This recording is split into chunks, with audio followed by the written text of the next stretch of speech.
Bonjour Anne Hidalgo, première adjointe au maire de Paris, mais aussi représentante personnelle de François Hollande dans cette campagne électorale qui va bientôt s'achever. En tous les cas, dans quelques heures, c'est le grand débat, donc Sarkozy face à François Hollande. Nicolas Sarkozy qui affirme, selon certains de ses proches, qu'il va exploser le candidat socialiste. Oui, il est toujours très arrogant, très sûr de lui, dans la bataille presque physique, dans l'agressivité. Non, François Hollande s'est préparé, il est lui extrêmement serein, très concentré comme il le dit lui-même, et je pense que les qualités aussi personnelles de François Hollande, au-delà de sa connaissance des dossiers, vont vraiment marquer une différence que les Français ont déjà vue. Ils l'ont placé en tête au premier tour de cette élection présidentielle, sur un score qui était du jamais vu pour un candidat socialiste. Donc voilà, moi je suis très confiante parce que François Hollande est un homme serein, c'est un homme qui inspire la confiance, et je crois que ce soir nous verrons vraiment cette différence. On s'attend évidemment à un président candidat, mais en fait challenger, donc très, très offensif, qui dit qu'il veut débusquer François Hollande, qu'il le traite d'anguille en disant on va enfin savoir la vérité. Mais personne n'a besoin de débusquer qui que ce soit. D'abord, en ce qui concerne Nicolas Sarkozy, je crois que 5 ans auront suffi à voir quel est le personnage, ce qu'il a fait de la France, quels sont les actes qu'il a posés, qui sont particulièrement destructeurs, pas uniquement sur la question économique et sociale, mais aussi d'une façon plus générale sur l'État, sur l'image de la France dans le monde. En ce qui concerne François Hollande, les éléments de sa proposition, de son projet pour la France sont sur la table depuis très longtemps.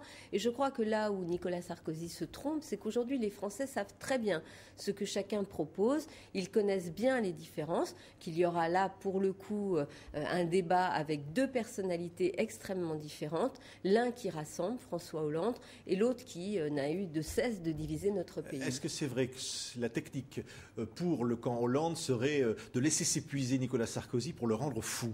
C'est un peu ce qui se passe d'ailleurs depuis le début de cette campagne présidentielle.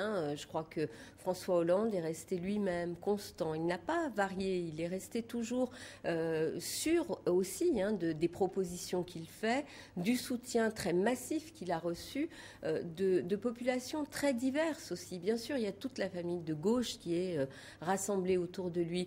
Mais on a vu le soutien de centristes, on a vu le soutien de gaullistes, on a vu le soutien de républicains qui n'admettent pas les dérives et la façon dont Nicolas Sarkozy et ceux qui sont autour de lui nous entraînent sur un terrain qui est un terrain qui ne correspond pas aux valeurs de la République française. Vous diriez qu'il y a des mensonges, des boules puantes de fin de campagne, c'est-à-dire qu'effectivement, lorsque Nicolas Sarkozy a parlé des 700 mosquées ou de Tariq Ramadan, ou lorsqu'il dit que François Hollande veut régulariser tous les sans-papiers. Oui, et d'ailleurs, il est allé jusqu'à inscrire ça dans ses spots de campagne, c'est-à-dire un mensonge à ce point-là, exprimé comme cela dans le document officiel où il présente sa candidature aux Français. Je trouve ça scandaleux. Comme je trouve scandaleux le fait qu'autour de lui, bien sûr, Patrick Buisson, on sait que c'est l'inspirateur qui ancien journaliste d'extrême droite, qui aime effectivement jouer sur cette frange comme ça avec l'extrême droite. Mais on a entendu hier Gérard Longuet, et je crois que cette façon de faire, de droitiser à l'extrême, de pousser vraiment.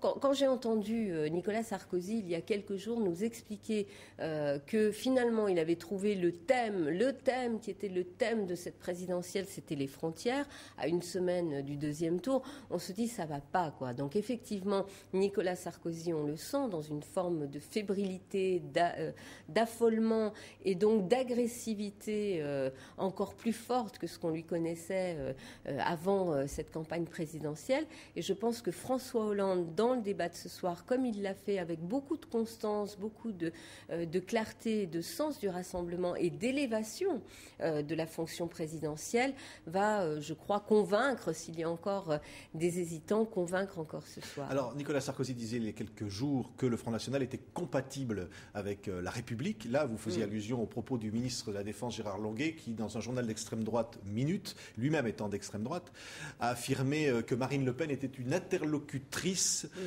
qui n'était pas disqualifiée. Pour vous, évidemment, il y a de nombreuses réactions. D'ailleurs, beaucoup à l'UMP trouvent ou condamnent cette prise de position. Vous pensez que Nicolas Sarkozy est complice de cela ou pas ? Oui, moi je crois que bien sûr la droitisation de sa campagne pousse autour de lui un certain nombre de personnes, dont un ministre, M. Longuet, ministre de la République. Qui devrait démissionner tout de suite. Moi, dans quelques jours, ce gouvernement ne sera plus et je l'espère vraiment, il y aura une nouvelle donne dans le pays. Mais surtout, il a franchi un pas là, M. Longuet, et sans doute encouragé par la façon dont Nicolas Sarkozy a conduit cette campagne. Ça veut dire qu'il pourra y avoir des accords à l'UMP, aux législatives, entre le Front National et l'UMP. Ce qu'il dit, ce n'est pas il faut parler à l'électorat du Front National. Il y a eu près de 20% d'électeurs qui sont allés sur cette fausse route, sur cette fausse piste qu'est Marine Le Pen.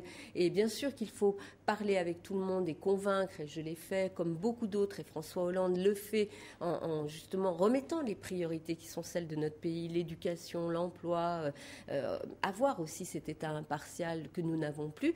Donc bien sûr que nous apportons ces thèmes-là qui sont des réponses aux inquiétudes que beaucoup ont exprimées dans ce vote Front National, mais dire que le Front National, l'appareil politique, est un interlocuteur, c'est franchir un pas que l'on ne peut pas admettre. Oui. Que l'on ne peut pas admettre parce que l'histoire du Front National, de l'appareil du Front National, est une histoire qui, dans notre pays, restera marquée par les prises de position du Front National, de M. Le Pen, et que Mme Le Pen n'a pas franchement nié, à la fois sur la question de la collaboration, sur la guerre, sur les Juifs. Voilà, ça restera marqué. Le rôle du Front National. Vous avez commémoré hier, d'ailleurs, le 1er mai, l'anniversaire de la mort d'un jeune manifestant lors d'une manifestation du Front National. Qui était mort en 1995, et donc depuis plus de 10 ans, avec le maire de Paris, nous allons à ce rendez-vous tôt le 1er mai, en présence d'ailleurs du fils de Brahim Bouaram, qui était tout petit à l'époque où son père est mort,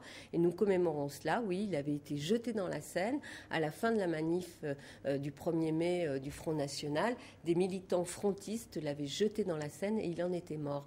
Donc, au-delà de ces événements tragiques, le Front National dans notre pays reste marqué par une histoire liée notamment à la Deuxième Guerre mondiale qui fait de lui non pas un interlocuteur, mais un parti extrémiste qu'il faut toujours combattre. Anne Hidalgo, un dernier mot. Si Bertrand Delanoë rentre au gouvernement, que se passera-t-il à la mairie de Paris? Donc vous êtes la première adjointe. Je ne fais pas de spéculation du tout. La victoire de François Hollande, on est là. Bertrand Delanoë est très engagé. On est tous très engagés pour cette victoire. Et je vous assure que si dimanche soir, François Hollande est élu comme nous le souhaitons et des milliers, des millions de Français le souhaitent, ça sera un moment de bonheur. Et tout de suite derrière, je crois que tout le monde va se retrousser les manches. Mais je ne fais pas de politique fiction. Merci Anne Hidalgo, première adjointe au maire de Paris donc, et représentante personnelle de François Hollande, d'avoir été l'invitée de TV5 Monde. Merci à vous.